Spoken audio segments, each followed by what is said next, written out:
Finally ಇವತ್ತಿಂದ ಕೊತ್ತಲವಾಡಿ ಸಿನಿಮಾದ ಆರ್ಭಟ ಶುರು ಅಂತ ಹೇಳಕ್ಕೆ ಇಷ್ಟಪಡ್ತೀನಿ. ನಮ್ಮ ರಾಕಿಂಗ್ ಸ್ಟಾರ್ ಯಶ್ ಅವರ ತಾಯಿ ಪುಷ್ಪಾ ಅವರು ನಿರ್ಮಾಣ ಮಾಡಿರುವಂಥ ಒಂದು ಒಳ್ಳೆಯ ಚಿತ್ರ. ಅವರ ಒಂದು ಕನ್ನಡ ಸಿನಿಮಾ ಪ್ರೀತಿಗೆ ನಮ್ಮ ಒಂದು ಹ್ಯಾಟ್ಸ್ ಆಫ್. ಸಿನಿಮಾ ರಿವ್ಯೂಗೆ ನೋಡೋಣ ಅಂತ ಬಂದರೆ, ಒಂದು ಲೈನಲ್ಲಿ ಹೇಳ್ಬೇಕಂದ್ರೆ ಸಿನಿಮಾ ವಿಲೇಜಲ್ಲಿ ನಡೆಯುವಂಥ ಒಂದು local political drama and sand mafia ಯಾವ ರೀತಿ ಇರುತ್ತೆ, ಯಾರು ಸ್ಯಾಂಡ್ ಮಾಫಿಯಾದಲ್ಲಿ ಬದುಕ್ತಾರೆ, ಉಳಿತಾರೆ, ಈ ಅವರ ಒಂದು ಕಷ್ಟ ನಷ್ಟ ಇದನ್ನ ತೋರಿಸಿದ್ದಾರೆ. ಈ ನಡುವೆ ಈ ಒಂದು ಇರೋವಂಥ ಸಿನಿಮಾಗಳು ಬಂದಿರಲಿಲ್ಲ. ಮತ್ತೆ ಕ್ಯಾರೆಕ್ಟರೈಸೇಷನ್ ಅಂತ ಬಂದಾಗ ಸಿನಿಮೋಟೋಗ್ರಫಿ ನೆಕ್ಸ್ಟ್ ಲೆವೆಲ್ ಇದೆ. ಡೈರೆಕ್ಟ್ರು ಸೂಪರಾಗಿ ಕೆಲಸ ಮಾಡಿದ್ದಾರೆ. ಮತ್ತೆ ಪೃಥ್ವಿ ಎಂಬರ್ ಅವರ ಒಂದು ಕ್ಯಾರೆಕ್ಟರೈಸೇಷನ್ ತುಂಬ ಎಲ್ಲ ಹಳ್ಳಿ ಹುಡುಗರು ಕನೆಕ್ಟ್ ಆಗುತ್ತೆ. ಒಂದು ಒಳ್ಳೆ ಮಾಸ್ ಹೀರೋ ಆಗಿ ಎಂಟ್ರಿ ಕೊಟ್ಟಿದ್ದಾರೆ. ಮತ್ತು ಕಾವ್ಯ ಶಾ ಅವರು ಇದು ಮೊದಲನೇ ಚಿತ್ರ ಹೀರೋಯಿನ್ ಆಗಿ ಅಂತ ಹೇಳೋಕ್ಕೆ ಇಷ್ಟಪಡಲ್ಲ. ತುಂಬ ಮೆಚ್ಯೂರಿಟಿಯಾಗಿ ಆ ಒಂದು ಎಲ್ಲ ಪ್ರತಿಯೊಂದು ಹಳ್ಳಿ ಹುಡುಗಿರಿಗೂ ಕನೆಕ್ಟ್ ಆಗುವಂಥ ಒಂದು ಕ್ಯಾರೆಕ್ಟ್ರು. ತುಂಬ ಕ್ಯೂಟಾಗಿ ಕಾಣಿಸ್ಕೊಂಡಿದ್ದಾರೆ.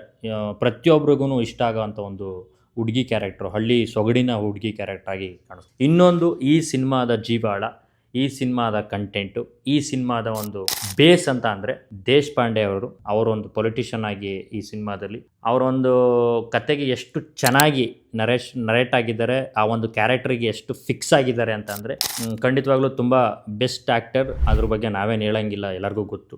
ಡೈಲಾಗ್ ಡೆಲಿವರೀಸ್ ಎಲ್ಲ ತುಂಬ ಚೆನ್ನಾಗಿ ಇಷ್ಟ ಆಗುತ್ತೆ, ಕನೆಕ್ಟ್ ಆಗುತ್ತೆ ಎಲ್ಲರಿಗೂ.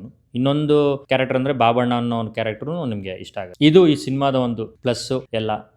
ಖಂಡಿತವಾಗ್ಲೂ ಒನ್ ಟೈಮ್ ತುಂಬ ಥಿಯೇಟರ್ ಎಕ್ಸ್ಪೀರಿಯನ್ಸ್ನ ಆರಾಮಾಗಿ ಮಾಡ್ಬೋದು. ಇನ್ನೊಂದು ಮೈನಸ್ ಅಂತ ಅಂದರೆ, ಮೈನಸ್ ಅಂತ ಹೇಳೋಕ್ಕಾಗಲ್ಲ, ಫಸ್ಟ್ ಹಾಫ್ ಎಲ್ಲೋ ಸ್ವಲ್ಪ ಕೆಲವರಿಗೆ ಲ್ಯಾಗ್ ಅಂತ ಅನ್ನಿಸ್ಬೋದು. ಮ್ಯೂಸಿಕ್ ಸೂಪರ್ ಆಗಿದೆ, ಓಕೆ ಥರ ಇದ್ರೂ B G M next level B G M. Vasishta ಅವ್ರದ್ದು ಒಂದು ತುಂಬ ಒಂದು ಚೆನ್ನಾಗಿದೆ. ಮತ್ತು ಈ ಸಿನಿಮಾದಲ್ಲಿ ಇನ್ನೊಂದು ನಿಮಗೆ ಬೆಸ್ಟ್ ಥಿಂಗ್ ಇಷ್ಟ ಆಗೋದಂದರೆ ಸ್ಟಂಟು. ನಿಮಗೆ ಹುಡುಗರಿಗೆ ಮಾಸ್ ಫಿಲಮ್ ಇಷ್ಟಪಡೋಂಥ ಹುಡುಗರಿಗೆ ಮತ್ತು ಆ ಒಂದು ಕಲ್ಟ್ ಫ್ಯಾನ್ ಬೇಸ್ ಇರೋಂಥ ಹುಡುಗರಿಗೆ ಖಂಡಿತವಾಗ್ಲೂ ಆ ಒಂದು ಸ್ಟಂಟ್ಸ್ ಇಷ್ಟ ಆಗೇ ಆಗುತ್ತೆ, ಇದ್ರ ಬಗ್ಗೆ ನೋ ಡೌಟು. ಇನ್ನೊಂದು ಬೆಸ್ಟ್ ಥಿಂಗ್ ಏನಪ್ಪ ಅಂದರೆ making, cinematography, B G M ಇದೆಲ್ಲ ತುಂಬ ಚೆನ್ನಾಗಿ ಇಷ್ಟ ಆಗುತ್ತೆ. ಈಗಾಗಲೇ ತುಂಬ ಒಳ್ಳೆ ಚಿತ್ರಗಳು ಬಂದಿದ್ದಾವೆ. ಎಕ್ಕ ಆಗ್ಬೋದು, ಮಹಾವತಾರ ಆಗ್ಬೋದು, ಜೂನಿಯರ್ ಆಗ್ಬೋದು, the best Su from So. ಅದ್ರ ಜೊತೆಗೆ ಈ ಒಂದು ಕೊತ್ತಲವಾಡಿ ಸಿನಿಮಾ ಆ್ಯಡ್ ಆನ್ ಆಗುತ್ತೆ. ತುಂಬ ಒಳ್ಳೆ ಖುಷಿ ಆಗುತ್ತೆ.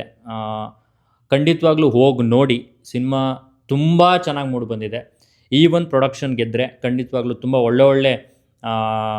ಒಳ್ಳೆ ಸಿನಿಮಾಗಳು ಬರ್ತವೆ ಮತ್ತು ಹೊಸ ಪ್ರತಿಭೆಗಳು ಆಚೆ ಬರ್ತವೆ. Thank you.